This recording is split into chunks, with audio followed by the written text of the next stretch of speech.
Hello, everyone. Welcome back to The Missing Link. I am your host, Miss Sabrina Seoul. Thank you so much for joining me. Thank you so much for my soulmates. I love you guys so much. And we are back on actually my last interview, my last episode of this season. And I am so honored to have this man sitting in front of me and to be my last episode of the season. And this is Mr. Rodney REDGRANT. How are you this evening? Thank you so much for joining me. I'm so honored. I'm so excited. Thank you, Miss Sabrina Seoul. Your mic, you're a little choppy, just to let you know. I don't know if you know that. Oh no. You're better right now. You're better right now. Okay. Right there.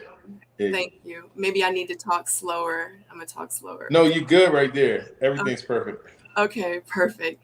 Okay, so everyone knows on The Missing Link, you guys know I get right into it. I come with the questions. If you have any questions for Mr. Grant, if we have a moment, if I can slide in and get one of those questions, definitely put them in the comments section. So let's jump right into it. My very first question to you, Mr. Grant, is who is Rodney REDGRANT? Who is Rodney REDGRANT? Rodney REDGRANT is a husband, a father, humanitarian, philanthropist, entrepreneur, a comedian, actor, writer, producer, executive producer, a person who really cares about his community and wants to serve his community to the fullest. I'm a son also, and I just think I'm a true Washingtonian, true DC native, and I ride real hard for my city. Yeah, and that's what I was going to ask you is where are you from? Like, where did you grow up? I grew up in Washington, D.C., in some uptown, which would be Northwest Washington, and then the rest in Southeast Washington, D.C. I went to Sousa Junior High School, and then I went to Dunbar Senior High School.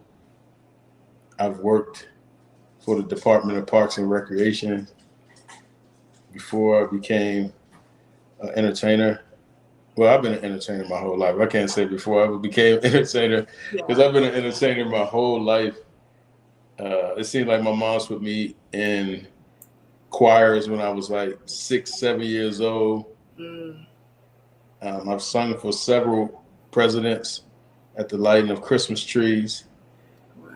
And I thought I was going to be an R&B artist. That was my next question. Like, what did you want to be growing? See, I'm right ahead of you. Yeah, so you wanted to be an R&B singer. Can you sing? I did. I can sing. Really? Yeah. Sing a little bit for Ellie. All right, hello, let me see what I was saying.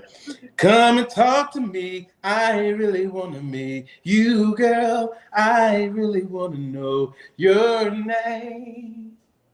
Oh, come and talk to me. I really want to meet you, girl. I really want to know your name. Yeah. A little bit. You really can sing, though. You're talented. You are very talented. No, you really can sing. Oh God, I want to jump the question. I don't even want to get because we're gonna get there. Okay, you know what? I'm gonna ask you the question when you get there because I know you've done some acting and stuff, and I want to know, like, did you get to sing in some of the movies? But I'm jumping ahead, so we're gonna wait. Wow, that's pretty amazing. Okay, so I know I came into the DC area around 2001, 2002, and when I came into the area, like in all the years coming, I knew you as REDGRANT the comedian. And and you were everywhere. So tell me, how did you start doing comedy? Because I know personally that's how I know you, and I know a lot of other DC natives know you from the very beginning. Your start was as a comedian. So So what made you start doing comedy? Like, how did you get into comedy? Was someone like, like, you funny, you should do comedy? Or, like, how did it begin for you? It always starts with that. To be honest with you, I didn't want to be a comedian. I wanted to, like I said, sing. So when I came home from Savannah State, where I played football at, I enrolled in UDC, University of District of Columbia. And one of my fraternity brothers, shout out to Kappa Alpha Psi Fraternity Incorporated, and all of the Divine Nine fraternities and sororities. One of my frat brothers was like, man, you funny, you be funny in the house. Everywhere we go, you've been funny. Like, I just used to make people laugh a lot in our house parties. Mm-hmm. But I wasn't trying to be a comedian. I was just being a natural, like just being me. Mm-hmm. And he was like, man, you should get on that Def Comedy Jam. They got Def Comedy Jam. Mm-hmm. And I was like, oh, man, I ain't trying to be on Def Comedy Jam. But so it's funny that Def Comedy Jam came to UDC. They came, they was touring, so they came to UDC. And I told the student government president that I was a comedian. I wasn't a comedian yet. And he put me on the show. And I didn't really do that well. I'm not going to lie to you. I did 5 minutes and it was like really terrible. But after that, I started to really take it serious, start going to open mics at Mr. Henry's up in Adams Morgan. And I just worked on my craft. 6 months later, this guy named Bob Sumner saw me in DC. And he was like, you should come to New Jersey and do my room. If you do well, I'm gonna put you on Def Comedy Jam. And I went up to New Jersey, and the guy who I went with, he got booed. And I went on stage. I said, I'm not gonna get booed. So I destroyed it. I represented DC super well that night, and he told me that he's gonna put me on Def Jam, and I became a television star just like that. Wow. Right. So, okay. It's crazy because I did the Apollo and I did Def Jam the same weekend. First time I did the Apollo I did on a Saturday, and I did Def Jam on a Sunday. So I did them like back to back. The two hardest things to do. I was about to say, you never know where your life is going to lead you. That is absurd. That's amazing. So how did you go from going on stage and not doing well to being on Def Comedy Jam? Like, what did you do? How did you prepare? Like, were you like, you know what? I have to get material. I have to get an outline. Like, how did you go from that to that? No, I just think one of my frat brother, the same one told me to go on stage. He saw me at Mr. Henry's one night, and I just did average. And he was like, why are you not talking about the things you talk about when you're off stage, when you with us? Talk about the real things that you be talking about. And it hit me. I was like, dang, I can talk about real life. I can talk about what I call street policy, what we go through on a daily basis. And it started hitting, talking about my moms and talking about my pops and talking about me. And it started hitting, talking about things that were going on in our neighborhoods. And it clicked, like, oh, you can just talk about the things that you really see in life and just expound on them. And if you ever look at my comedy, it's not really like jokes. It's really just like, I'm talking about the things that are around me. I call them policies, but the things that are around me. So I've been dealing with policies before I even knew what policy was. Right. So yeah. That's amazing. And you're absolutely right. People tell me all the time that in my past life, or I missed my calling, I should have been a comedian as well. Because my mom, she's Korean and I always imitate her. And people are like, you need to go on stage with that. She'd be like, no, eat food. They'd be like, you sound just like her. But that's what it is. And that's just me just really talking about her or my daughter and the experiences. And I be having people dying laughing. So yeah. So anyone that's watching this and that's going to watch the replay, if you're thinking about getting into comedy, just be yourself. Talk about real life stuff.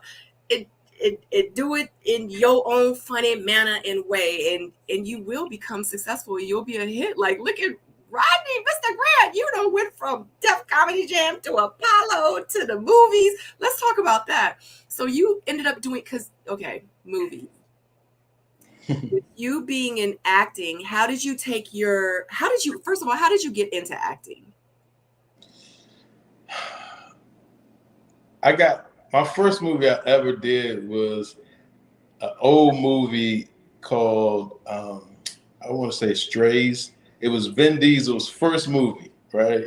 So I'm living with Mike Epps in New York.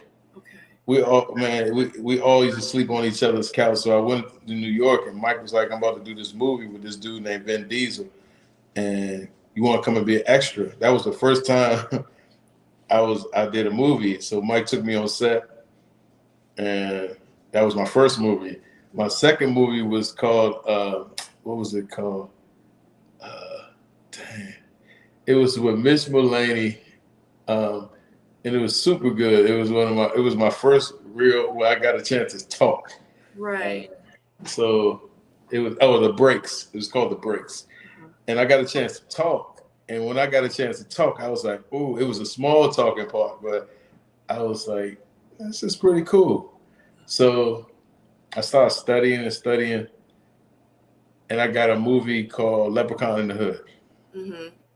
When I got Leprechaun in the Hood, it was funny how I got that, because my roommate, Corey Zuman Miller, one of the most talented brothers I ever met in my life, to this day, he was like, man, I went to audition for Leprechaun in the Hood. It's not that good.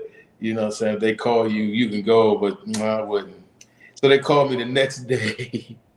So I went in and I auditioned for Leprechaun in the Hood, and they called me back. And when they called me back, I was the only, the character's name was Butch. I was the only Butch that was written on the paper. There was a lot of guys in there, but I was the only Butch. Oh, so they brought me in the room, and Ice-T was in there. That's the first time I met Ice-T. So Ice-T is in there. So I got an audition in front of Ice-T and the producers, and they called me the next day. They was like, you got the role. And that movie ended up being a cult classic. It's like a cult classic, like to this day. You know, the Leprechaun series are already like classic, but this one became a cult classic. So, and then I was like, I don't just want to be in the movies. I want to be behind the scenes. I want to actually shoot and direct and executive produce, because BET gave me a lot of opportunities when I worked at Teen Summit. I moved to New York, and they gave me an opportunity to produce my own shows for Teen Summit in my own segments. So I had got the bug for being behind the camera, and I was like, man, I want to be behind the cameras too.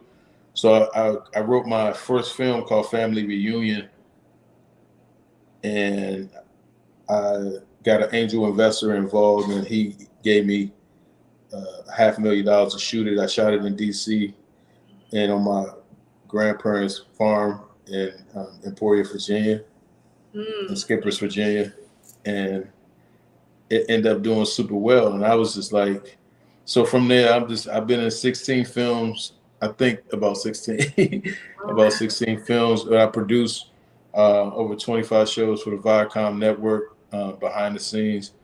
I've employed thousands of people, work with millions of dollars in budgets, and this is before social media. Right, and that's a huge accomplishment. Yeah, I've written for some of the biggest stars in the world. That's why I always tell people, writing is like, if you can just write, because they used to tell me all the time, you never be a great writer, and I'm like, and then I write for some of the biggest celebrities in the world, and myself too. Do you still write? Do you still produce? Do you still shoot films? Are you still in that business? I do. I still have a film company. I still write. I concentrate mostly now on helping our youth learn about filmmaking. But, you know, I'm passionate. I'm writing a film right now that I can't talk about because it's under NDA, but it's going to be one of the biggest films coming out of DC. And you know, I like to show the kids how to produce now. I like to show them what I've learned. So that's why I started the Don't Shoot Guns, Shoot Cameras program and Beyond Your Block and other things like that. Absolutely. That is so amazing. That's so interesting. God, you are so talented. And I hope that people really watch this and see, like, you know, you really have all these different experiences like under your belt, and it's so much that they can learn from you, you know. And oh God, I'm truly honored. Thank you. So most people know you as an entertainer, as a comedian, but now it's like you have gone into politics. Yep. So how long have you been interested and involved in politics? I've been interested in running for mayor of Washington, D.C. for about 3.5 years. I saw that DC was in a situation that it needed new leadership. And I was getting asked by my friends and my neighbors to run for office. And I was like, well, I'm not going to run for council because I'm not a legislator. So I've been an executive for the last 25 years. And I think DC is a big corporation that needs to be run by someone who understands how to run a corporation. So I would say 3.5 years. And I'm not a politician. I'm a humanitarian. I always tell people that. I don't want to be labeled as a politician. I just want to be labeled as a person who serves his community and that is a businessman that understands how to bring people together, allocate funds properly, and change the way equity is shared in our city. Do you believe that DC over the years has gotten worse, or has it gotten better, or do you feel like there has been no change at this time? I wouldn't say. I wouldn't. I'm really careful with my words, but I would say DC definitely needs a leader that can help change it and allocate funds properly. When I say that, I mean, you know, we are 25% less safe than we were 10 years ago. Education system is low morale amongst teachers. We don't have the retention of our teachers like we used to. Programming is gone from youth programs. Recreation centers are closed. Boys and girls clubs are closed. And you know, our seniors are struggling to live comfortably. Yes. We don't have affordable housing, proper and real affordable housing. Homeless problem is number one in per capita in the world. I mean, in the country. And I just see that if you're in this position, you understand how to plan and properly execute certain things, then you should step up. And I just feel like that's the position that God put me in. And as much as I love my career, sometimes you just got to say it's time to do other things and let God guide you properly. Absolutely. So can you tell us a little bit about your mantra, hashtag purpose over popularity? Yeah. Purpose. I did my homework. I done did my homework. Yeah, I see. You doing your homework. Purpose over popularity is about knowing why you're here on earth and what you're here to do. Right. And as popular as we sometimes want to be and use, your purpose is way more important than your popularity. Facts. I've had a great opportunity to be successful in many different genres, from entertainment to nonprofit organizations, and also public relations. And I just feel like those things are important, but what's really important is what's your purpose to get to the things that are going to change people. So once I found out my purpose, me as REDGRANT, and he went out, he kind of like took the back seat. And I try to keep him back there because I like to continue to stay as humble as possible, to stay as focused as possible, and to stay as real as possible, so I can continue to fight for the rights of people and residents every day. So I see that you are also working on to increase the public safety and the quality of life for the DC residents. So, and anything that we discuss, if it's anything that you don't or can't discuss, I completely understand. But we have had a lot of shootings recently. And one just happened in a school. So is it anything that you plan to do to help the DC schools with the security systems, or, is it anything that you're thinking about implementing or to try to increase the safety within the schools within DC? I definitely am. First of all, that's a tragedy. What happened in Buffalo, in Texas, in a lot of states, Colorado. Our school should be a safe haven. Right. It should be a place where our kids go to feel safe, to get a great education, to grow, and for someone to take lives in an elementary school is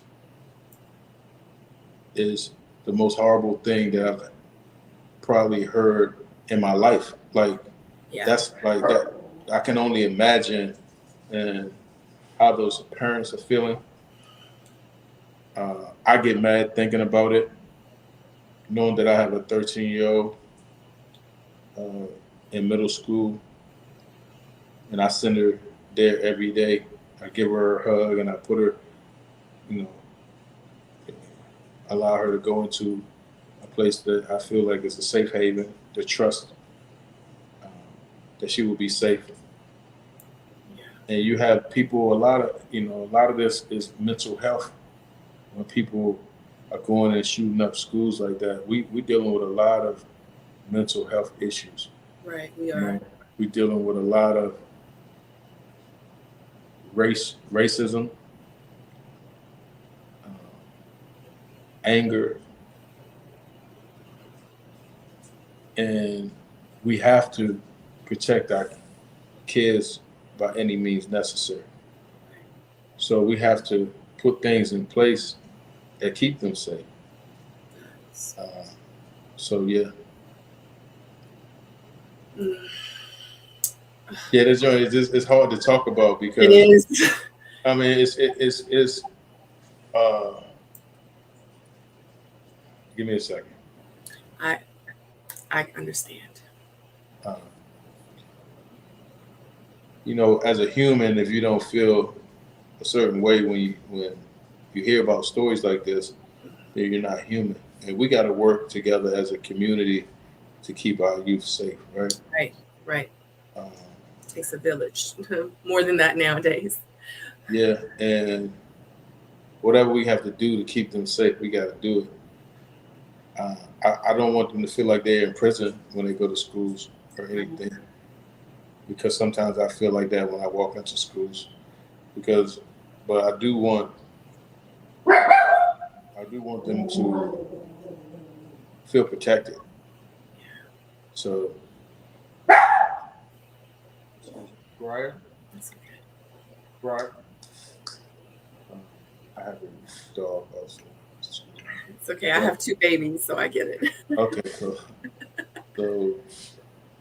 we have to definitely put things in place where they are safe, but don't feel like they're in prison at the same time.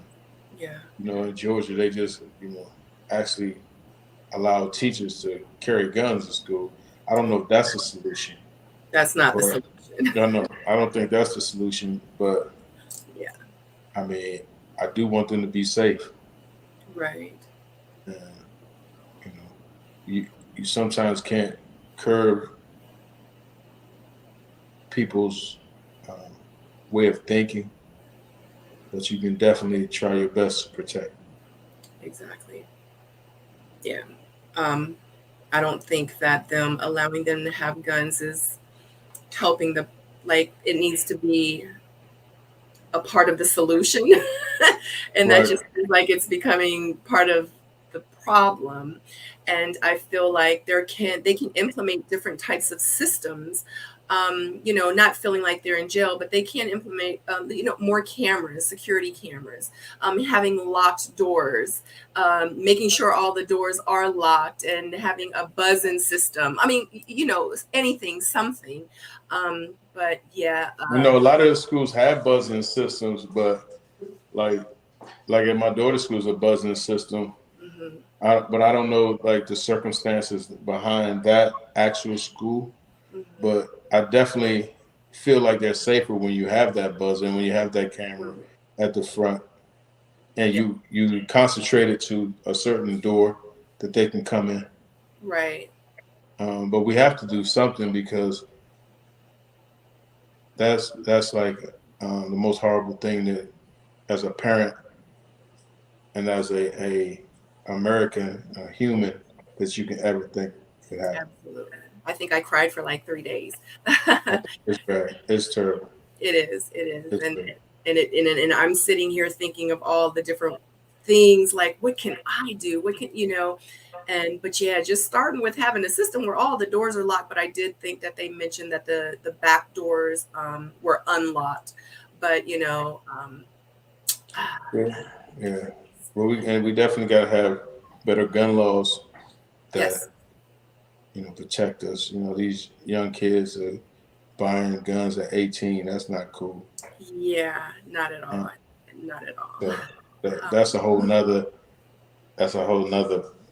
problem. Right. Absolutely. Okay. Thank you for that conversation. So you also advocate for small businesses, and that is hence one of the reasons why I started the Missing Link. And I think that is truly amazing that you provide that as well for the DC residents. Now, as mayor, what would you do for small business owners in DC? Well, I'm a small business owner, first of all. Mm-hmm. I've been a small business owner for a number of years. So I advocate hard for small businesses, because I think that they're the cornerstone of our life. And I think that without small businesses, we wouldn't be in the position as America as we are. In DC, our small businesses been running things for a long time, but COVID was a big hurdle and stop in our small businesses. We lost a lot of small businesses because of COVID. They weren't taken care of grant-wise to keep them in business. I think that's terrible. There was no recovery plan for them. Yeah. They was just left out there. Yep. We gotta also correct the CBE process, where people can become small businesses quicker, and be able to bid on contracts that come across the government's desk. And we got to make it that DC residents are at the forefront of this situation. They shouldn't have to be on wait lists for 45 days to 4 months, to become a CBE. And And for people who don't know, there's certified business enterprise in DC, something that is needed to if you want to bid on contracts. But we definitely got to look out for our small businesses. We got to give them tax breaks. We got to give them grants to keep their businesses alive, and we got to help them promote. We got to help them market. Yeah. I think that's very important that the city comes in and showcases our small businesses. Right. So my whole plan for small businesses is serious. People know how serious I am about small businesses because I am one. And you're not gonna mess with these small businesses. We're gonna make sure that they're in the forefront of our plan. Right. Yeah, to get them out of the position of failure. Correct. Right, absolutely. So talk to us a little about your humanitarian efforts. So I'm going to let you speak on it. tell us about Don't Shoot Guns, Shoot Cameras, the fundamentals that you advocate within that, and Beyond Your Block, etc. So give us a little bit of information about that. Well, Don't Shoot Guns, Shoot Cameras is in its third summer session coming up. We started in Ward 8 in Washington, D.C. a few years ago. I teamed up with Yasmin Selena and the Hustlers Guild, and they power the program for me and make my job so much easier. But we're able to allow youth to shoot films from thought to theater. So they write the scripts, they shoot the scripts, they produce the scripts, they act in the scripts, they direct the scripts, uh, edit the scripts, and it's something that if you see a young person who might have confidence problems, they come in and they work on their first film and see what they thought about and wrote about come to life. It's one of the most powerful feelings in the world. And I think that the correlation is just like when you get a vision in your head, chase that vision, finish that vision.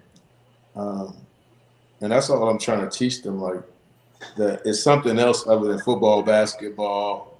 I think that once you teach a kid about filmmaking, they can do it on their own. They can use their phones and do it. And so last year we did DC and Inglewood, California, and this year we're going to do 2 summer camps in Washington, D.C. One we're going to go away from the city, and one we're going to shoot here. So, and then we got Beyond Your Block, which we take kids off of their block to see something different, and at the same time educate them and mentor them. Because I just feel like when you get away from your block or you get away from certain environments, you're able to listen a little bit more and see. And once you're able to see, you're able to build culture. And once you build culture, you can get along with just about anybody. So we took kids already to the White House. We took kids to Audi Field, to DC United games, African American Museum, and we got so many more things planned for our youth here in the city. That is so amazing. And around the country. Right. I was going to say, are you thinking of expanding? Because that's amazing. That is amazing. And I think that would also help a lot of kids out there that, of course, they don't have the resources, and like you said, taking them out of the block, exposing them to so many other different amazing things out here in the world.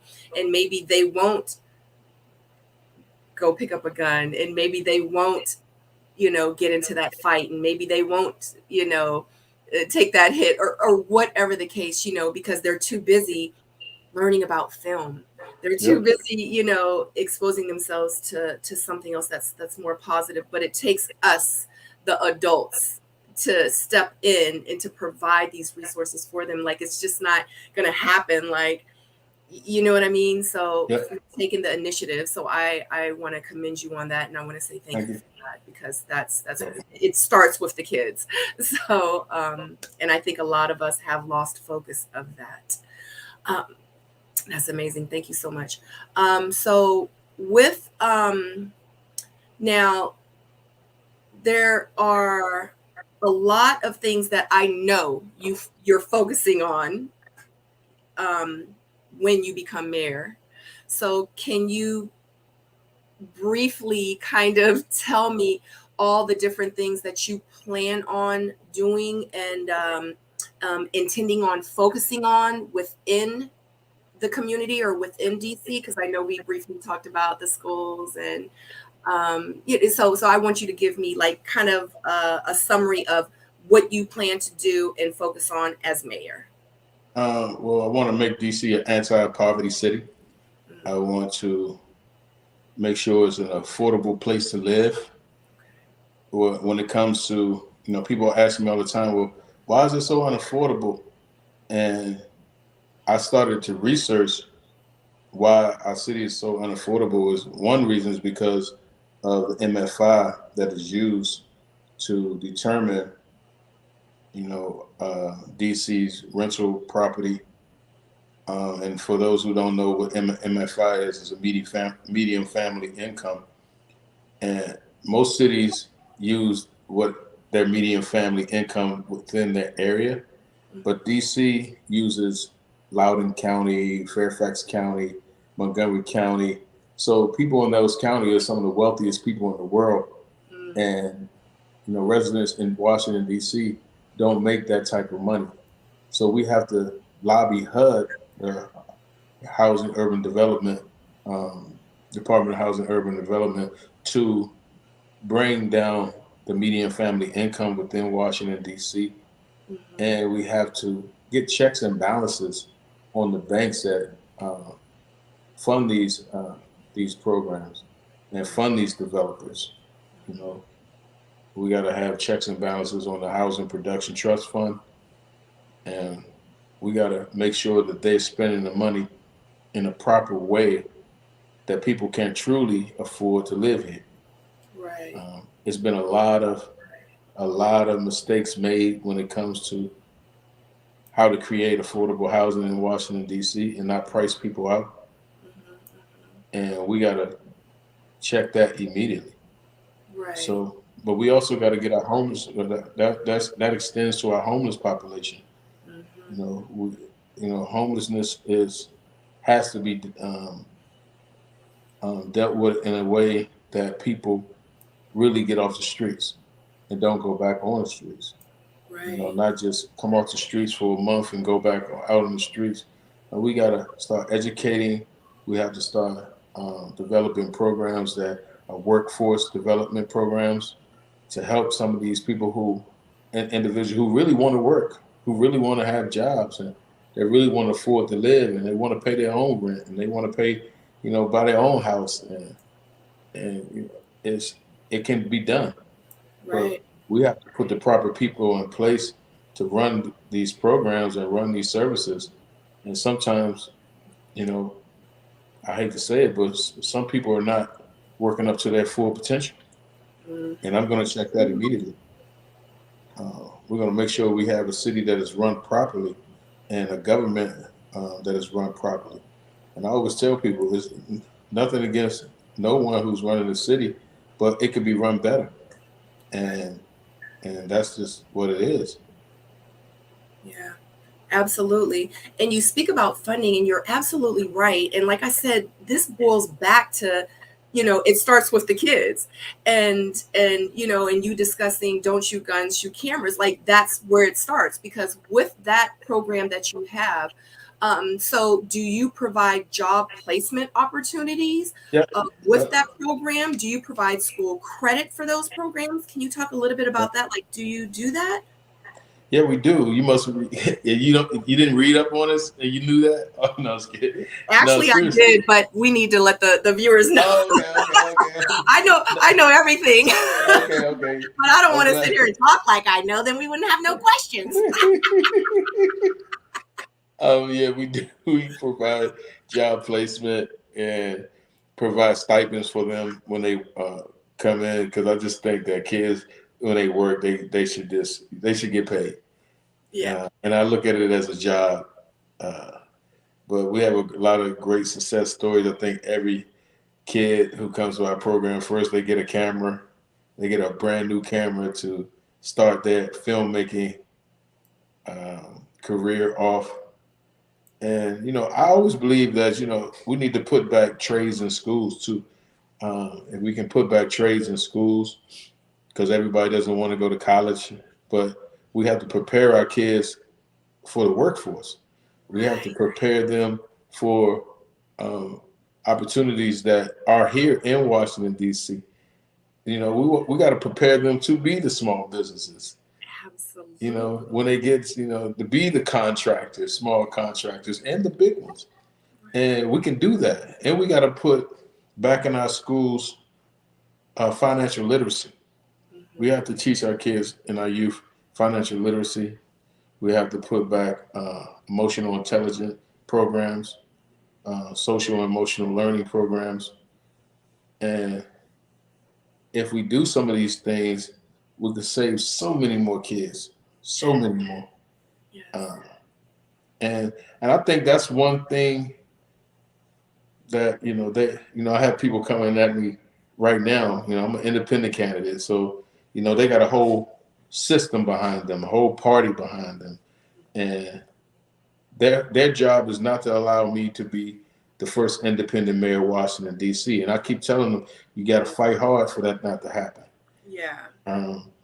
Because I know what I'm talking about. First, you can't use that. Well, he was an entertainer, because if you use that, I'm going to destroy you on that forum. So I always tell people, whoever faces me after the June 21st primaries, watch what you say, because I'm fighting with the people. The people are the policy. Well, you heard it here. And I'll bring him with me. I was getting ready to say, that's your pit bull right there. He He's looked my like pit he bull. got you. They don't want me to bring Brian with me. He's so cute. He's so cute. Yeah, so that's amazing. Okay, so do you have any success stories from Don't Shoot Guns, Shoot Cameras, your program? I think they're all success stories. I think Marley just graduated and went to Georgia State University. She was going to be a lawyer. Now she wants to be a filmmaker. So now she's in the film program. Ayana,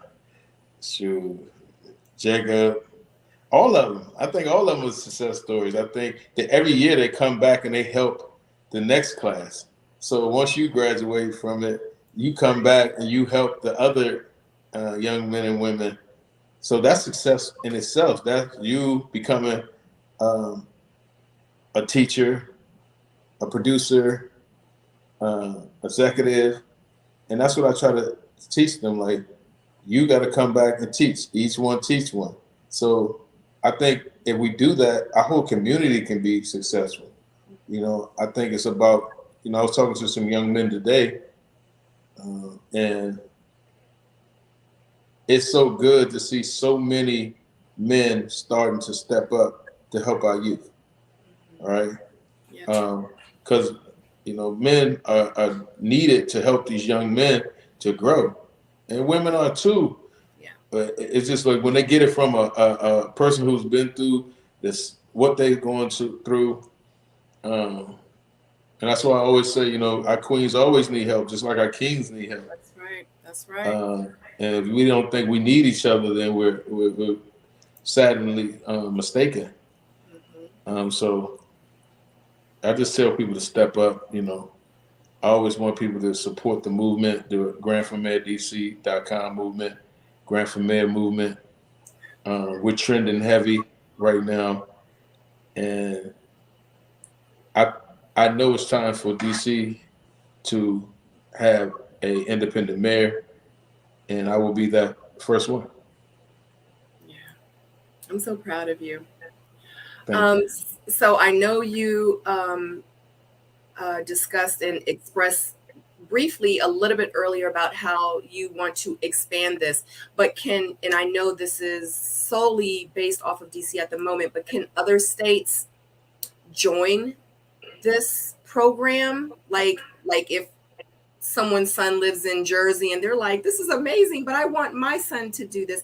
Is he able to do that? Would he have to come to DC? Like, how would that work? No, we're about to start doing training courses. I'm about to start the Don't Shoot Guns, Shoot Cameras training courses for people to actually train kids in their neighborhood to do exactly what we're doing. So, like I said, last year we did a test in Inglewood, California, and DC back-to-back weeks. So we know it works in other cities. And I just want people to be able to get to this program, be involved with this program, use it to their fullest, and shoot as many films as possible, and become the next Spike Lees and the next Scorseses and next REDGRANTs. That's right. And in real life, you've done it. We've never done it. So right. And just keep smiling. And just keep smiling. Absolutely. How is this program funded? Oh, it's personally funded through private donations. Cat Williams funded the last one last year. Snoop Dogg's involved with it.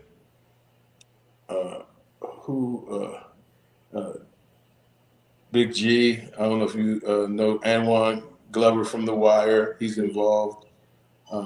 Chico Bean is involved. It's all right. And it's just been a program that's truly been funded by the people. And I always tell people you can go to don'tshootgunshootcameras.com, or you can go to dsgsc.org and donate to the cause. You know, even small donations are better than no donations. Yeah. So, okay, you know what? We're going to get into that. Everyone's going to get that information very shortly. So what do you like most about being a humanitarian? Seeing people smile. Yeah. Helping people. It's super humbling. And especially when you get involved with the stories that are behind the people. Yeah. It's, when I was young, my grandmother used to always tell me that you just got to help people in life, Rodney. I was too young to even, know exactly what she was talking about. And when I became a humanitarian and a philanthropist, and it just changed the way that I see things. Like if I get upset right now, I get upset at myself because I was upset. Like, I feel like I should handle situations way better than because we all slip up. We all have moments that we could be nicer. Yeah, you're so human. So human. Yeah. And that's the thing about life. You got to give people opportunity to be human. Absolutely. And to make mistakes and say it's okay. It's okay. It's all right. It's all right. It's something that is going to happen. Right. So, but as a humanitarian, I try to, I'm reading this leadership book right now that, I know it's a heavy leadership book, and it tells me that you can always deal with situations better than you deal with them. Just period. If you thought you dealt with it good, you can even deal with it even better. Absolutely. There's always room for improvement. Always. Right. Always. So, do you want to share the name of the book? I have it. Because you're out here inspiring people. They're like, I want to read what he reading. I want to do what he doing, So it's called Reality-Based Leadership. Okay. It's, all right, you see it, it's a super heavy book. My wife gave it to me. She read it first. So yeah, reality-based leadership. Okay. Um, Just the drama restores. Ditch the drama, restore sanity to the workplace, and turn excuses into results. By C.Y. Wakeman. So, I mean, it's just a really, really heavy book, and I'm just glad I can continue to learn. I think you never are too old to teach, and you're never too old to learn. Never. Yeah. So what do you like least about, let's say, politics? That's a tricky question. You don't have to answer. I said I just I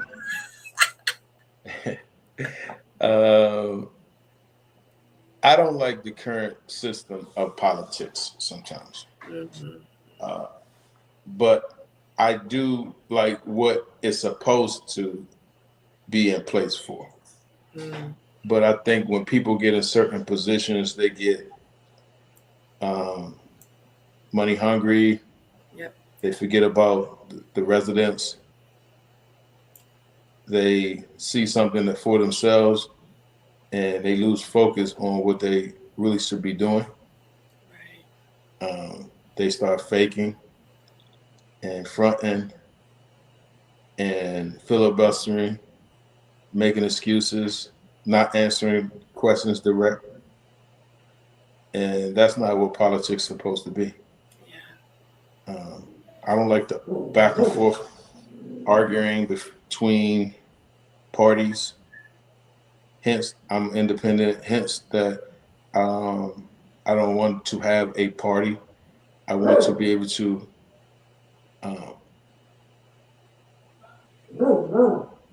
be nice to both sides. Yeah. I just think that if you look at the news, you just see all kind of fighting amongst politicians, and it's not cool. Yeah.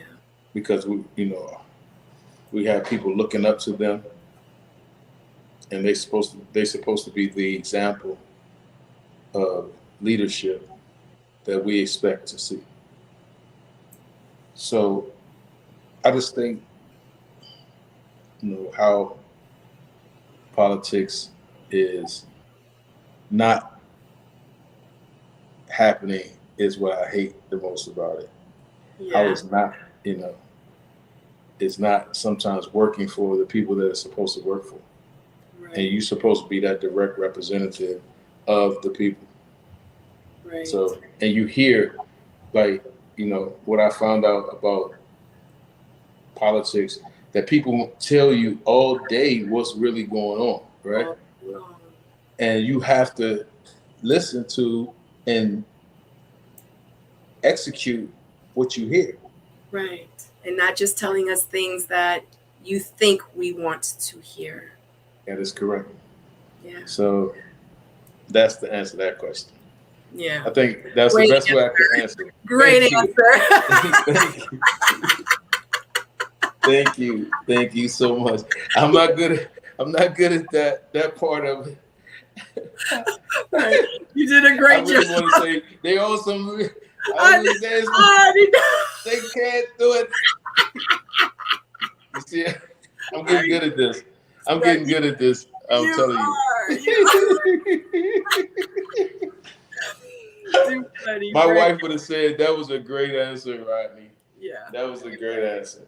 It was. And you answered it too, though. You know what I'm saying? Oh, I answered it. Right. I will answer you didn't blow a whole bunch of smoke that I had to clear out.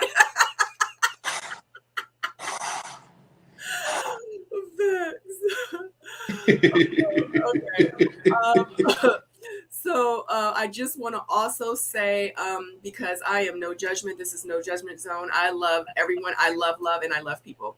And I want to say thank you so much for supporting the LGBTQIA community. Mm-hmm. And We appreciate you. Not saying that I'm not per se, but I appreciate that you support everyone. And I do know that you have a couple of projects coming up as well. You have two appearances that you're about to have, and one of them is actually for Pride, correct? Yep, for Capitol Pride, DC Capitol Pride on Saturday. We have a float in the parade, and we'll probably have like 100 people marching. Our theme is Mardi Gras, so we're gonna have a great time. I just, I've done a lot of things. We did, stuff for Black Pride last week, for the Black Trans Award. Also, Pride by the River that was put on last week in Anacostia Park. And, even me being a heterosexual male, I think it's very important for me to let people know that discrimination against anyone is bad, right? Yeah. And a lot of it's learned. A lot of discrimination is learned. So you learn it when you're little. You make mistakes. You might do something that you learn. But once you know and you have knowledge, then you have to be the person that does better, right? Correct. And we are in a society that African Americans are judged heavy, LGBTQ plus community is judged heavily. Latinos are judged heavily. And even if you're white and you go against the grain, you're judged heavily. You're judged, exactly. Yeah, I mean, it's like judge after judge after judge, and everybody has their opinions on who is right and who is wrong and who is doing this and who is that. Won't we just say love, care, and respect everybody? Yes. And that's what my campaign is built on. When they ask me what's my platform, the first thing I tell them is love, care, and respect. If we can do those three things, then we can solve the public safety. Exactly. We can solve the homeless problem. We can solve affordable housing. We can solve education. We can really solve youth programming and senior programming. These things can happen with love, care, and respect. But if we don't have those three things, and we're saying that person and this person and you person and y'all person and you person and that person and I person, their person, people will never be able to come together and build the true unity of what God has planned, right? So, and I've been argued with from different people, like, why are you doing, why you being red, why you, I'm like, let me say this to you. One thing, you never burn bridges, right?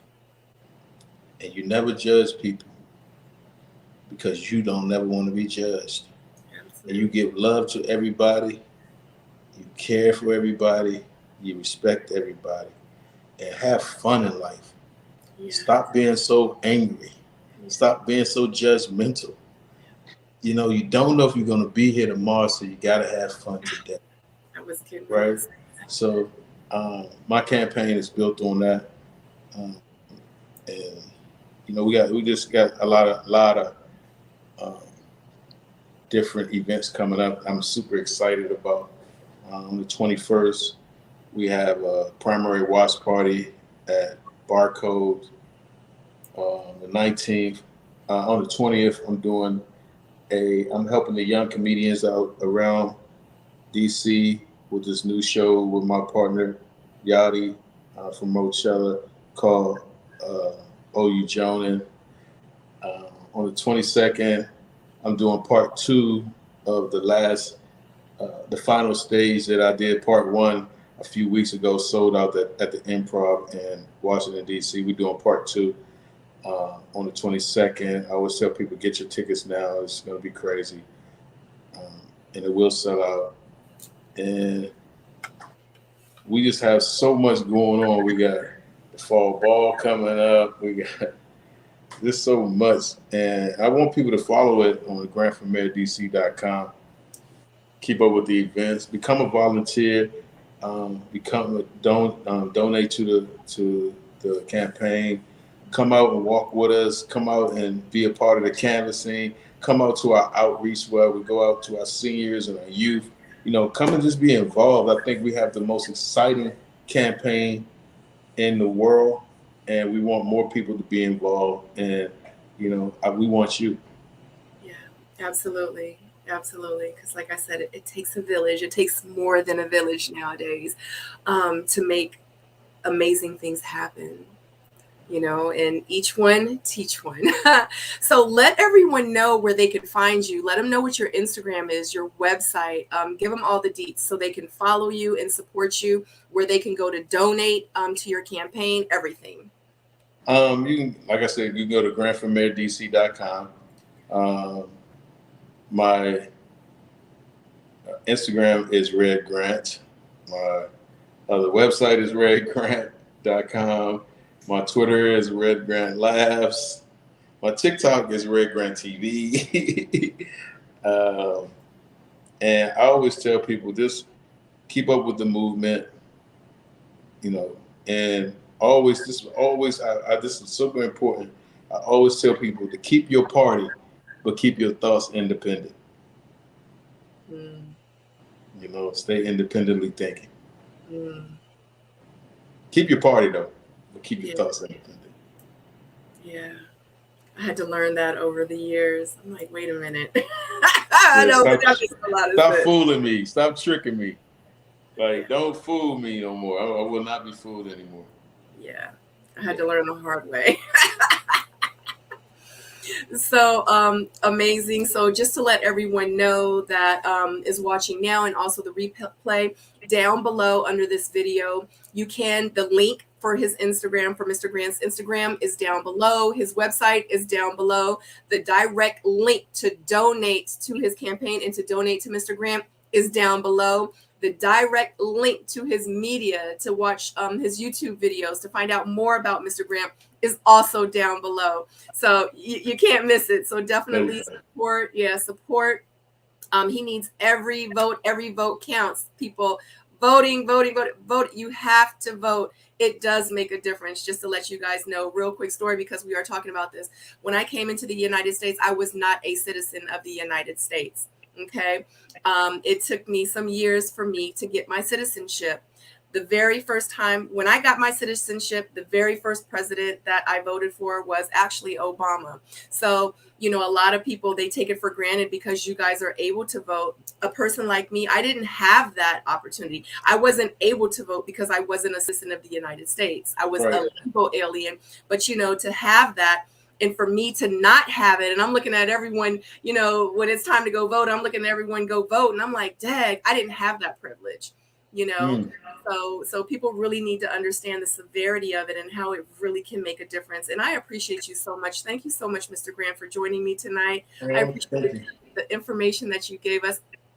I'm just humbled, and I'm grateful for this to be my last interview in my episode of The Missing Link. I'm going to start back in the fall, but this season, I'm ending it with you, and I appreciate you so much. Thank you so much. Thank you so much, Miss Sabrina Seoul. I appreciate you. Thank you for all of what you do.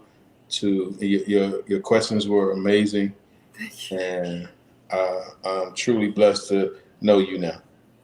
Thank you so much. Thank you to everyone that watched. Thank you to my soulmates. Thank you to everyone in the chat. And until the next link, have a great night. Bye. Yeah.